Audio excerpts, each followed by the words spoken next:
Fairphone is a company from the Netherlands that makes products that you can repair yourself and use for a long time. They just released wireless earbuds called Fairbuds that you can fix yourself, for the most part.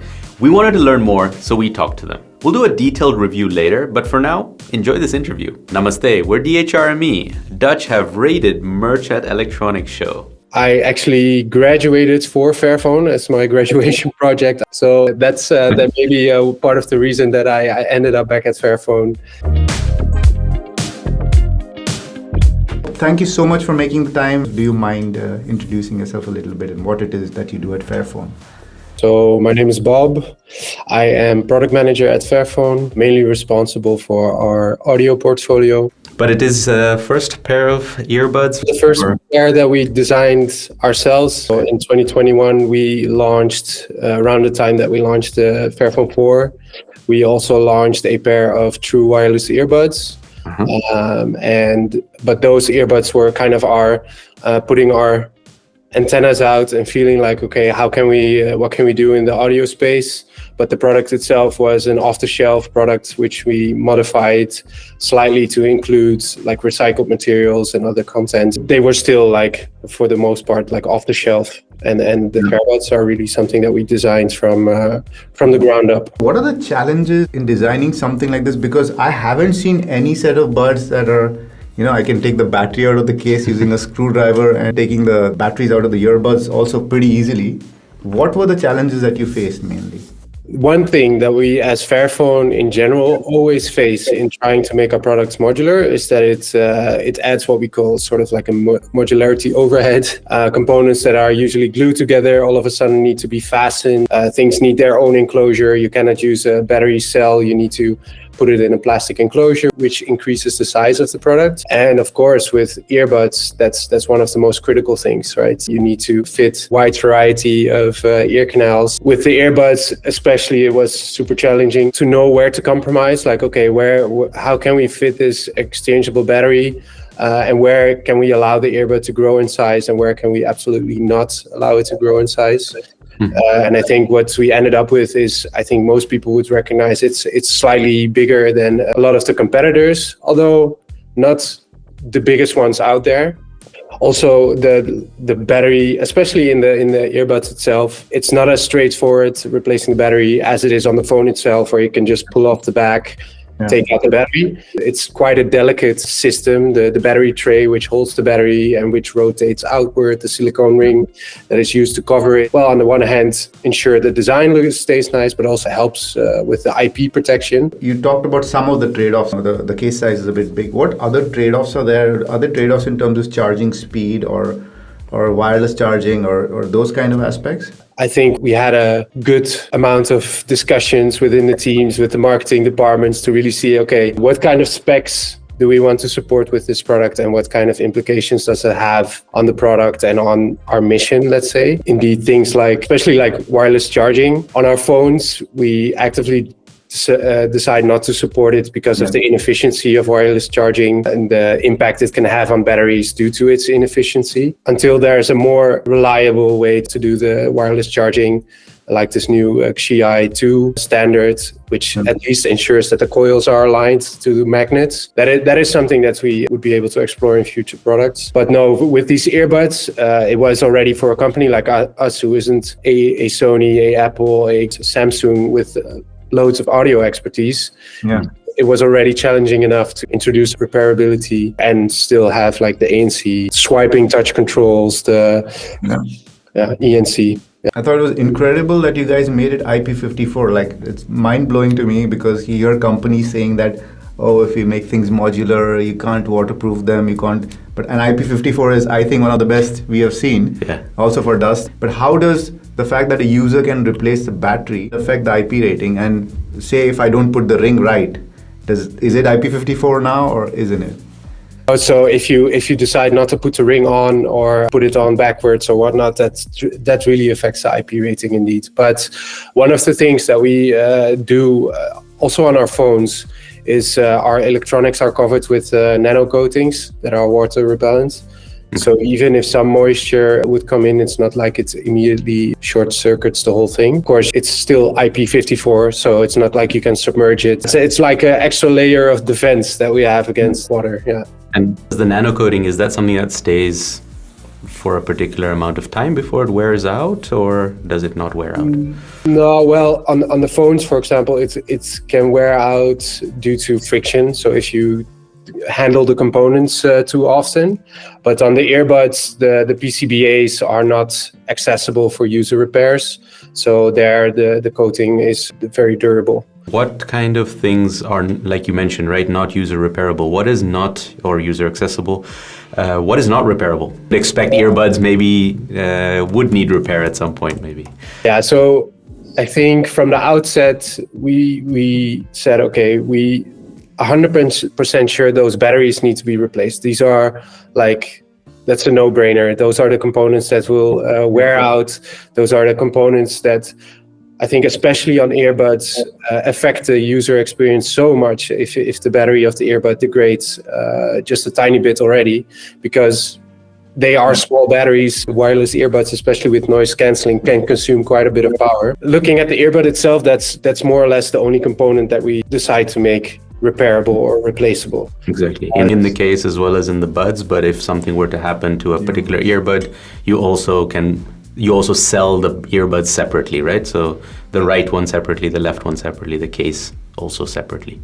Right. Like the firmware as such is designed in a way that if you have a replacement earbud, you can put them in the case together, you factory reset them, and then those two earbuds are paired together as well. So that's also very straightforward, doesn't require any kind of tech know-how or flashing or whatever. No. It's at the click of a button, I would say. That you. So the charging case itself is designed to have all the electronics housed in a core module and the shell separately. Mm-hmm. Where some people initially might think, hey, why not combine those two and simply have like a sliding cover which allows you to take out the battery instead of you having to use a screw. Yeah. We made this conscious decision to separate this cover from the core module because we just know that people are going to drop these things. And if you now drop it, there's this entire shell that can protect your the valuables inside, and replacing a plastic part of 12 euros or up to 15, I don't know exact pricing. Instead of having to replace an entire charging case, including all the electronics. Yeah, so that was a way which we also introduced the repairability on the charging case. And these battery types, so as opposed to, other like, I don't know, remote control batteries, these batteries also have to be rechargeable. So are there particular types and standards you followed so that I can just go to, I don't know, the Chama and buy a battery that works, or? So inside the earbuds, there is a more or less off-the-shelf battery. It's not the type of coin cell battery that you would find in the supermarket next to the candy bars. It is industry standard. So in some of the like electronic specialist shops, you would be able to find a replacement battery for the earbud. The battery of the charging case itself is proprietary, so that's a custom design for us. In the early phases of the design, we did look at, okay, can we reuse the battery that we already designed for the Fairbuds XL inside the case, but that would just unfortunately grow the case too big, and it's already quite a bulky case compared to a lot of the competitors. So that was unfortunately a compromise that we couldn't make because it would affect the usability too much. So the batteries in the buds are off the shelf, but the one in the case isn't, and it's proprietary, so it's only possible to order them from Fairphone.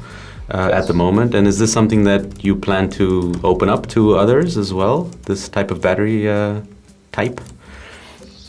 I wouldn't necessarily say that this is part of our roadmap or plan to open it up. If someone would design a product that could fit it, I don't know. It's because it's basically the cell that is inside that battery is more or less off the shelf. It's a lithium-ion pack, and then it's fitted into a plastic enclosure that is made for us. On the phone, you give the full schematics for repairs and stuff like that. On the buds, you've taken a step towards that, but you're not there. So there are no schematics. We still have all the intention to also publish schematics for our audio products.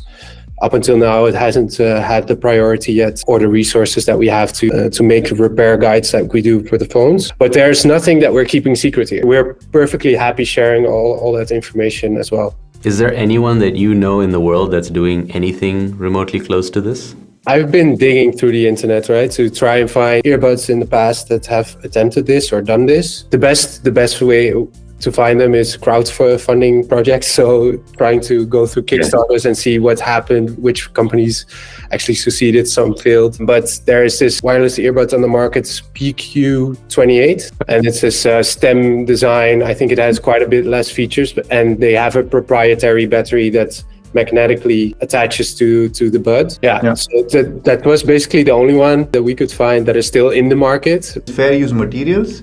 You guys are a lot about fair use also in the Fairphone. What are the challenges and what has been implemented in the Fairbuds? Almost 70% of the weight of the Fairbuds is from recycled or fair sources. And we say recycled or fair because we indeed have simply recycled materials, but what we call fair materials in some cases are also fair due to our fair credits system. So, for example, the cobalt that goes inside the batteries, we don't currently have the means to track the entire supply chain to ensure that the cobalt that we purchase from fair sources goes into that actual battery. But we have collaborations with artisanal mines set up where we ensure at least that the amount of weight of cobalt that is used in our products, that they put that amount of weight into the market. And due to their fair mining, the way of working, they can only sell that at a premium in the market, and we pay those premiums so that cobalt enters the supply chain. So the fair credits you could liken to carbon credits, let's say. You can compare it to that, yeah. And so we have that set up for cobalt. We do also, for example, recycled tin, we know the contents. For gold, we have fair trade gold certified. The Fairbuds are actually the first product that we have that also uses recycled magnets, which is a first for us. To get back to a first part of your question about the challenges of implementing it. So all the plastics we use inside the Fairbuds are from 100% recycled source. But while designing the Fairbuds originally, we had the intention to make the case more transparent, so the outer case. And because now we have the black version, which has a slightly transparent, well, you have the same one. But we had alternative designs where the outer shell was way more transparent. But due to the recycled nature of the material that we had to use, it already appeared yellowish because of some contaminants in the. So it already looked straight out of the mold, out of the factory. It looked as if it has been in the window shop or in the store for 4 years, you know. And so you have to take into account like these unforeseen surprises. Like, okay, we have to kind of change the way that we want to design or our final appearance of the product. And sometimes we see that the recycled materials that we use are fairly new to the market, and that they behave in unforeseen ways, sometimes after a certain amount of time or after processing them in a certain way. So we do really extensive reliability testing, also because the Fairbuds are our first audio product on which we offer an extended warranty. So speaking of, let's say, support and warranty, right? So suppose someone buys these buds today and says, I want to use these as long as possible. What is that? Well, so we have a limitation of the chipset inside the earbuds, right? So if for whatever reason in the future, the Bluetooth 5.3 protocol or the protocols that are supported on the chipset become obsolete or irrelevant, then it becomes hard to say for us, okay, we can still support it, because there are some things you can simply not update over the air. But in terms of spare part support, we have the intention to keep selling them up to 2030. Well, and since the earbud batteries themselves are off the shelf, users could also go and get them elsewhere. Firmware updates, we don't have such a hard commitment as we do with phones, because audio products aren't in need of like security updates or things like that. And what we are working on for the Fairbuds now is mainly, okay, we know that there are some things we want to improve, and in the future, maybe some features that we want to add.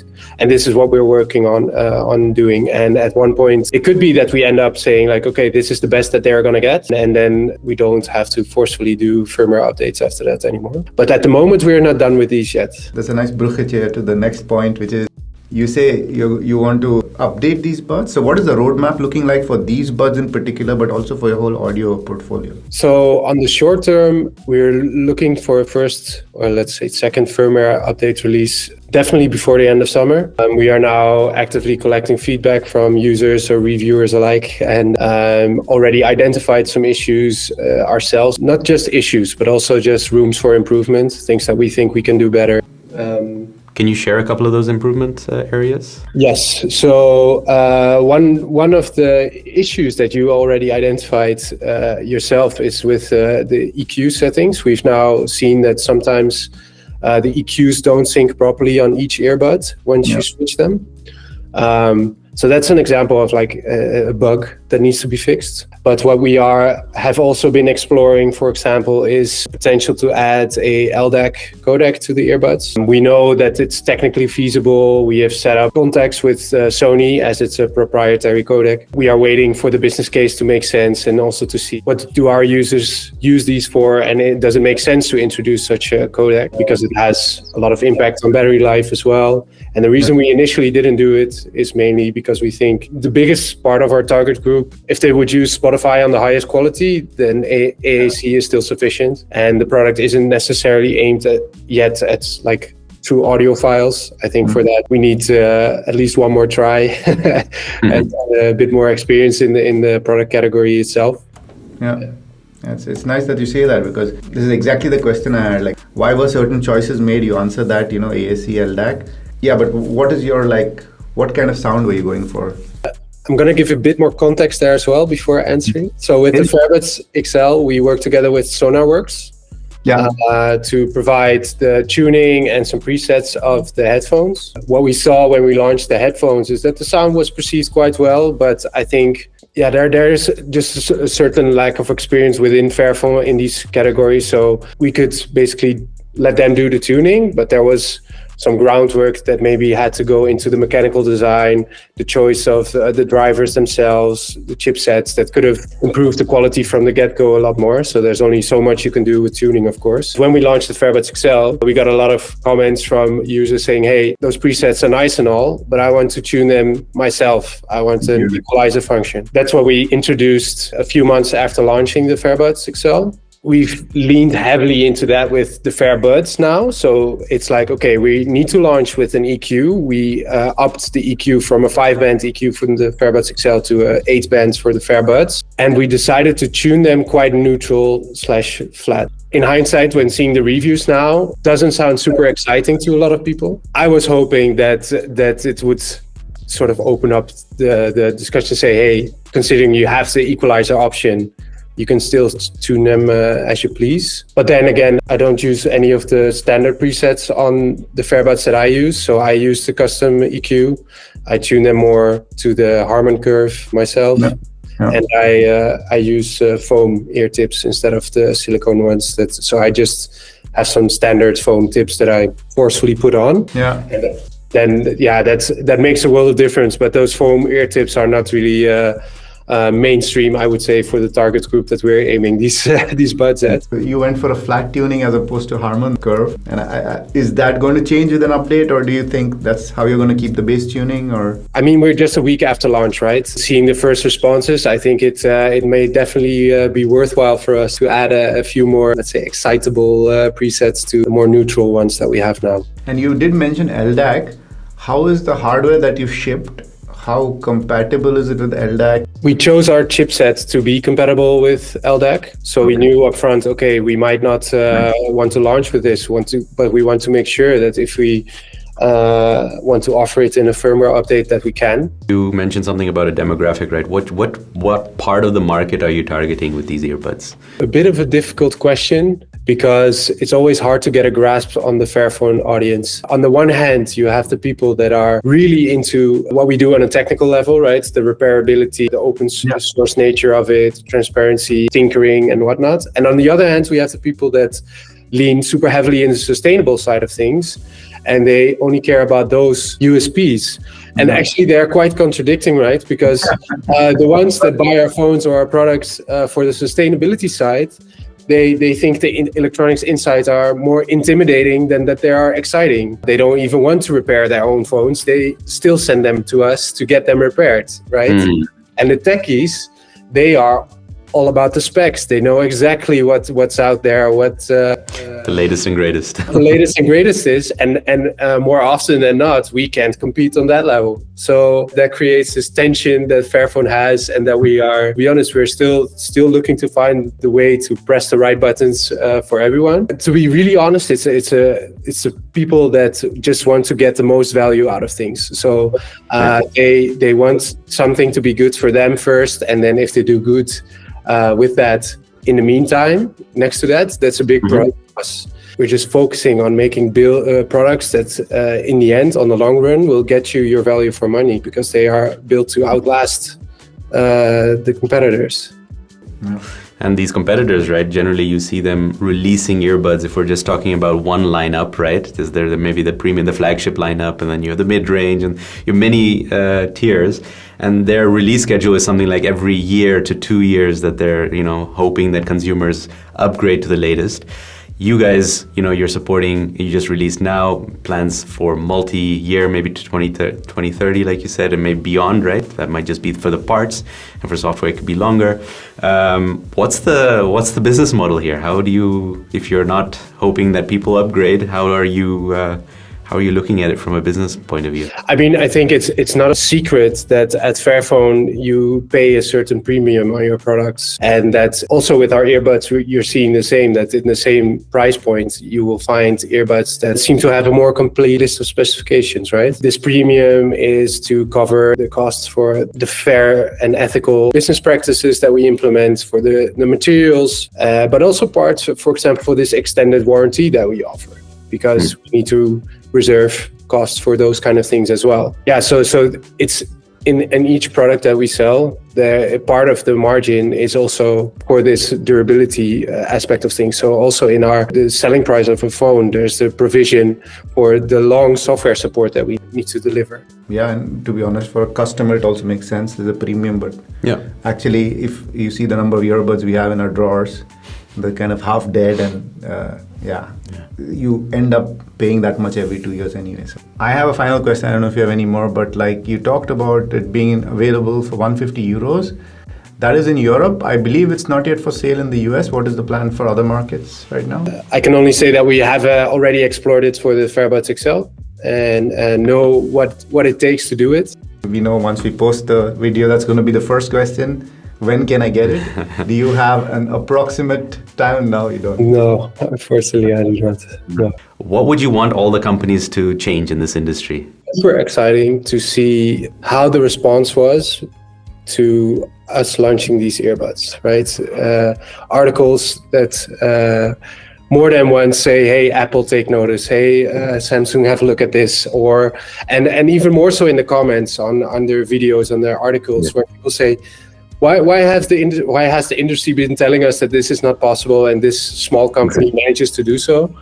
And that is what has made me, and I think the entire team, immensely proud, right? The kind of attention that we can also generate for these kind of topics, being such a small company, but getting all this attention from all over the world, setting an example in a way. So Fairphone once started as a company once started as an activist movement almost, right? After which the movement didn't gain that much traction, and then the founder said, you know what, then we're going to do it ourselves. And part of that activist mindset is still very much embedded in what we do and how we do our business. So having seen people and journalists all respond like that tells me that we're on a good way to still fight that fight, right? To end that mission. So I hope that especially for the earbuds. Yeah, showing that the battery should be and can be replaceable. I mean, it's such a disposable product now, and we indeed show that it can be done. And then I would like for the industry to please do so. I'm very impressed that even a fool like me could, take the buds apart and take the batteries out. I'm terrible with my hands. Like, even if I have to change a switch, I have to call somebody. So impressive job on that front. Very well done, Bob, and your team at Fairphone. Yes. Nice, kudos to you guys. Dankjewel. Ja, bedankt. Ik weet niet hoe we... Since this is a bit different from our usual videos, please give it a thumbs up down below so that YouTube knows that you like this video. And last but not least, thank you guys so much for your support, for subscribing, watching, liking, and a special thanks to our members who member us and our patrons. A big shout out goes to our Fuckman tier supporters, Paula, Gamma Panda, and Radioactive Iguana Dude. You guys are the best. You've been fair, my buds. And we've been DHRME. Doei.